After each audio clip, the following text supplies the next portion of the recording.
What up, peeps? It's your boy Heckin Steve. Welcome back to the channel. And today I am joined by M. Seamer, and we are going to be talking about Generation 1 and Generation 2 of the 9 generations of video gaming. It's a mini series that we kind of talked about, what is it, like 6 months ago? Yeah, I love a good video concept, and I love a good series concept even more. A journey through the gens, if you will. But yeah, we're talking about Generation 1 and 2. I figured we could combine those because I think Generation 1 was only like 4 or 5 years.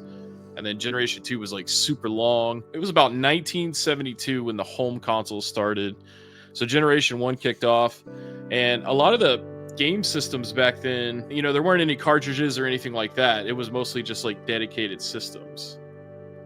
And you probably know more about it than I do because, you're like a hardcore collector compared to me, I would say. Well, I had to do some backtracking on that stuff at the point that I was really in the thick of collecting. And I was telling you, I did find a 1972 Magnavox Odyssey at one point in a console lot. This is back when people, the real retro craze hadn't really kicked in. So I was buying this stuff for nothing, Yeah. So I had no money in it, but I had a lot of hopes that it was going to work. Well, it didn't. I did get it opened up, and inside were what had to be the first D batteries ever created. Oh, man. I mean, the destruction in there was insane. I mean, exploded corrosion. There was no saving it. It was definitely departed from the earth. So I hated that, and I haven't been able to find a replacement to this day because I really haven't tried those, because they were Pong consoles, right? And that's a little dismissive because, I mean, back then games ran on imagination. It counted on your imagination so much to do a lot of the heavy lifting, and that scale kind of tipped as time went on. But yeah, they literally had these sticky overlays you'd put on your TV that there was a football field and a hockey rink, and it's the same game, but so you could pretend you were just doing whatever. It would be a cool thing to collect. It's just one of those things that, as old as it is now, I think it would be pretty hard to find any of that out there working. Those controller pads were like 2 feet long. You would end up having to sit on the floor or like being really close to the TV. And I guess it was because, back then most TVs were built into these boxes. They didn't really sit on tables. They were more like towards the floor. But I mean, we had Magnavox Odyssey. We had the Atari Pong. There was the Electric Tennis. There was the Coleco Telstar. Is that what it was called? Or? Yes, I was trying to think of what that was, and I couldn't think of it. The one I had was like the one in the top right there, and there were a series of those in different colors that they came out with there in the early 70s, and there were some differences in between those models. What they actually were escapes me. More knobs, different colors, but same basic idea. To the point about the TVs, you've got to have a coax, and then you've got to get the male to female adapter, because then it's that, right? If it's not the VHF, UHF, like the little box with the little wires and the teeth hanging off of it, and you had to screw it onto the back of the dadgum thing. So yeah, it's not that you can't find TVs like that, but most people just don't really have them laying around. I mean, really, the oldest TV I have is from 2001. That's my old CRT that still works really well. A lot of TVs back then didn't have remotes. They had like physical knobs that flicked like switches. I had, even though I was born in 1990, I had a lot of experience with those old school TVs because, we were kind of poor. But yeah, I didn't know this about Gen 1 until I started like doing research. I didn't know that there was a Nintendo console before the NES called the Color TV game. Do you have any experience with that? Because I do not. Nope. Because I didn't even know it existed. So yeah, there's a lot of that stuff that I missed out on from back then. And again, a lot of it I did backtrack to, especially with like Atari computers. They did a lot in the home computer space. There were also, these handhelds released by Mattel during the first generation of gaming. They were dedicated systems. I believe they had a racing one. They had a football one. And then eventually they like had licensed games like Battlestar Galactica. for example. I didn't know that Battlestar Galactica was that old, but apparently it's from 78. So you That are has as been around old as Battlestar That has Galactica. been around a minute. I actually didn't know it was that old. And then moving on to Generation 2. So this was 1976 to 1992. Wood paneling was a high trend. Apparently, Generation 2 was from 1976 to 1992. So even though Generation 3 started in the 80s, Generation 2 kind of lasted up into the early 90s.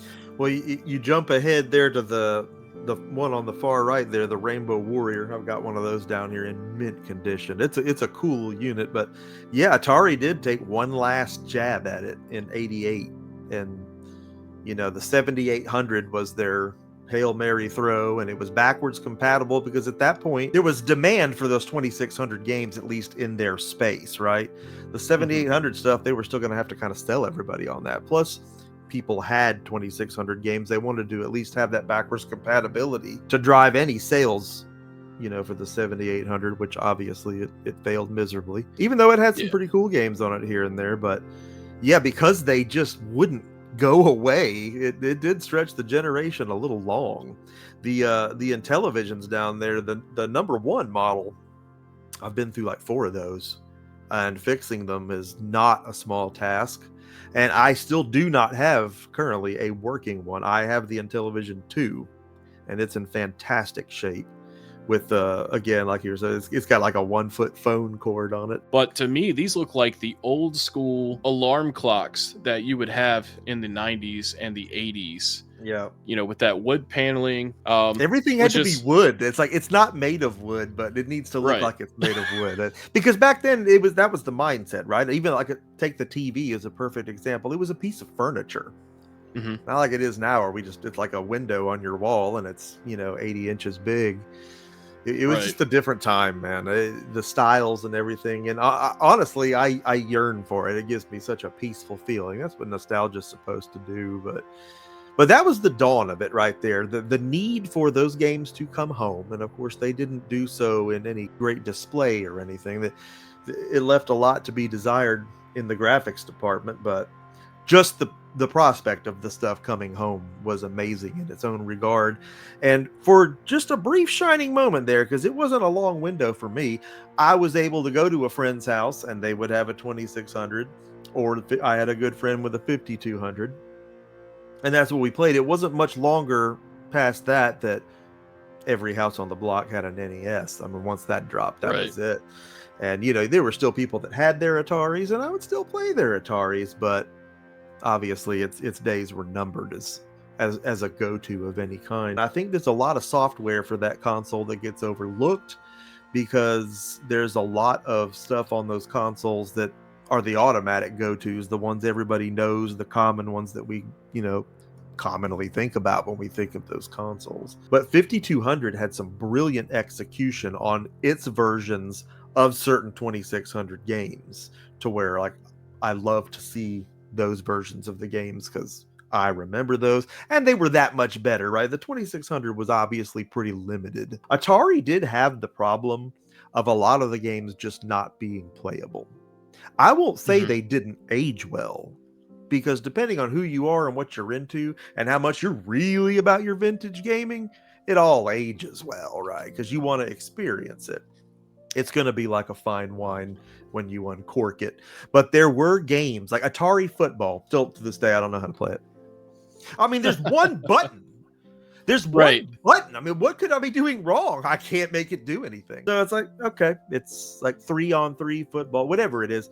It doesn't work. I've never been able to make it work. And you just do this.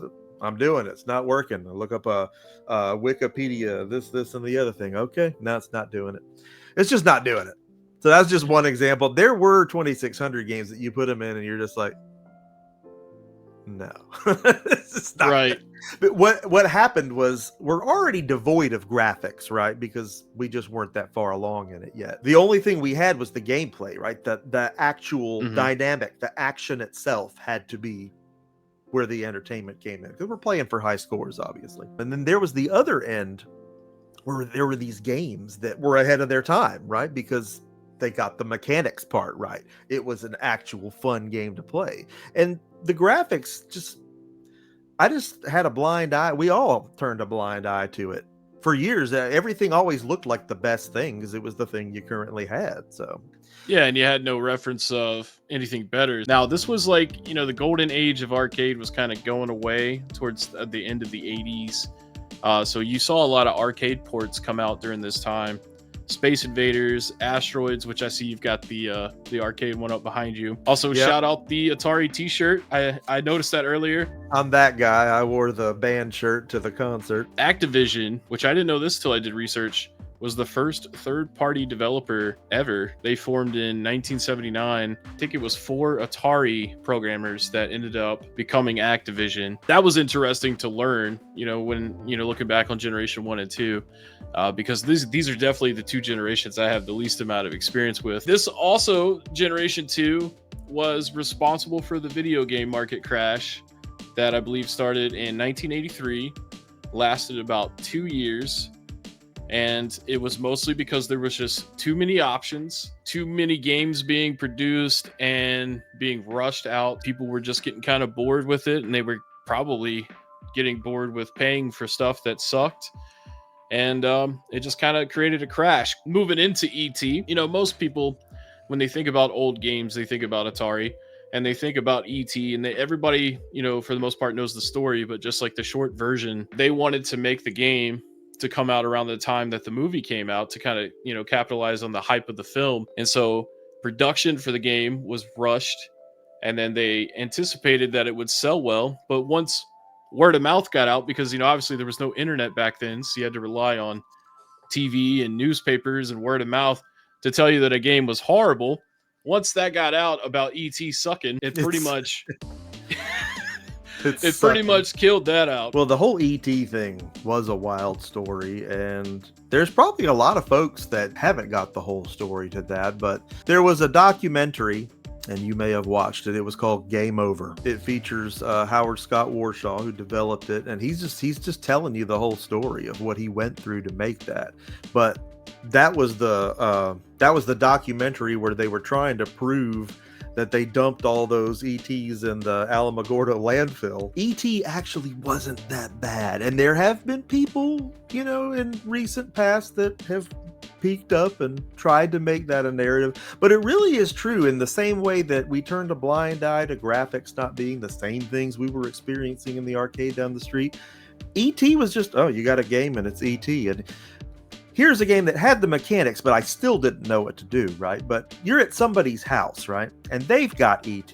They got ET for Christmas, and it's been 8 months or whatever, and that's the only game. You got one game a year, maybe 2, maybe a birthday, maybe a Christmas. If that was all you had, you got damn good at it. So, dude knew how to play ET, this one guy I knew, and I just watched him go do all the different things. Like, oh, okay. And there's an order to it. When we say games don't age well, a lot of what I think we mean sometimes when we say that is like, I wouldn't necessarily want to go through all this and enjoy this game. I'm actually playing through the first Phantasy Star again right now on my Switch, and it's the Sega Ages one, but still, it's amazingly cool. It's very much an 80s turn-based RPG, and I'm thinking in my mind as I'm going through the strenuousness of the grinding, it's like a lot of people would not be entertained by this. It's entertaining me just because it is what it is. But same thing there. It's like, oh, that's what you got to do to play this game. Well, okay, I guess it's not that bad. If you don't know those things, then yeah, the game appears to be horrendous. Circling back to that documentary, when you hear how much dude actually went through to even get that thing done, because that was a lot back then.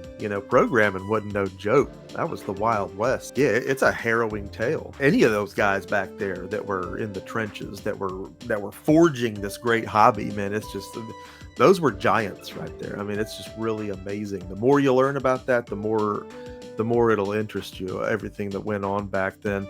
I had interviewed Clive Barrett on my show, who designed Bazooka Bill for the Commodore 64 and for the Spectrum.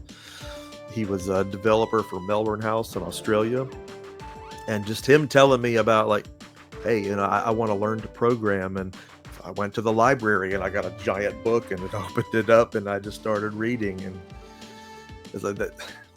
we think about the advantages we have today about like, hey, I want to learn to do something, how much different learning something is today.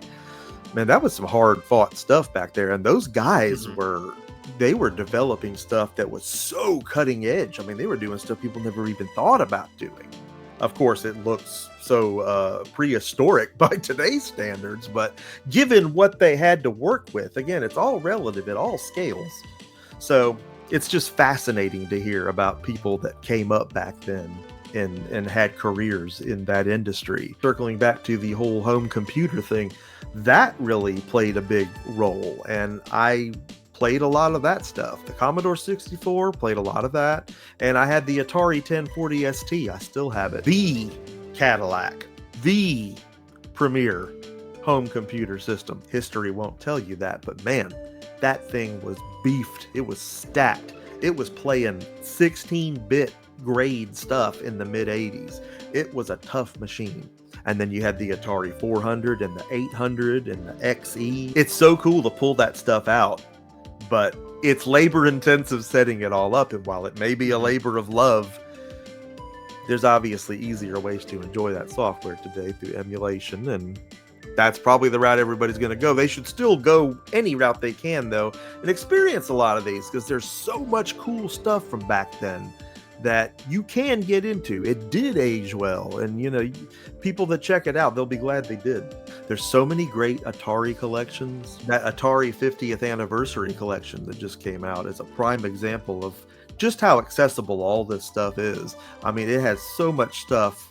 I mean, it even had Atari Lynx games. This thing has it all. It's even got, you know, interviews, documentary stuff on there. It's an experience. It's not just a game. And you've got so many great games on there through the whole course of the thing to enjoy. So I guess that's a really amazing thing to me now, how accessible Atari products have become again, and just how much of a demand there is for it, that people are actually still out there wanting to do this stuff, that there's enough of a market for it to put something like that out. You're going to have a better experience trying it on a modern system like that than you would trying to hunt down an old Atari and, you know, trying to plug it up to a modern TV, which obviously that would be absurd to do. So you'd have to have an old school TV. So I think from a convenience standpoint, you know, give it a shot on the Switch. It does sound like a pretty good idea. I find less and less time to be able to pull out all these parts and hardware and just have a real vintage gaming experience. Not that I don't want to have one,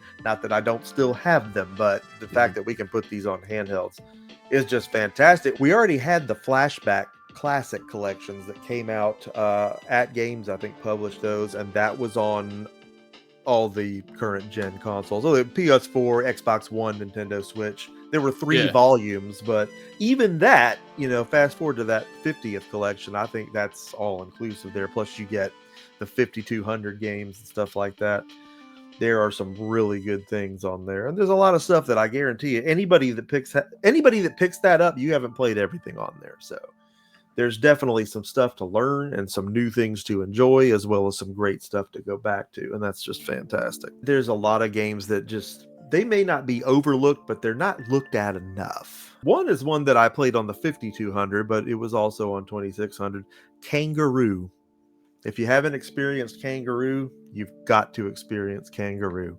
You're a kangaroo with boxing gloves, and there's monkeys throwing apples at you, and you can punch the apples back at the monkeys, and you say it out loud, and then you think about going to play some Assassin's Creed or something, or Call of Duty. It's like, wow, we liked that back then. But it was the mechanics. It was fun, man. It was just awesome, jumping over stuff and getting up the different levels. And, you know, we do the Southern Fried Game Expo every year, and I have the luxury and the honor of being in the presence of some of the arcade versions of these games in their fully restored glory. Kangaroo is one of those games. There's a mint, gorgeous Kangaroo that's always up there. I always make sure to play it.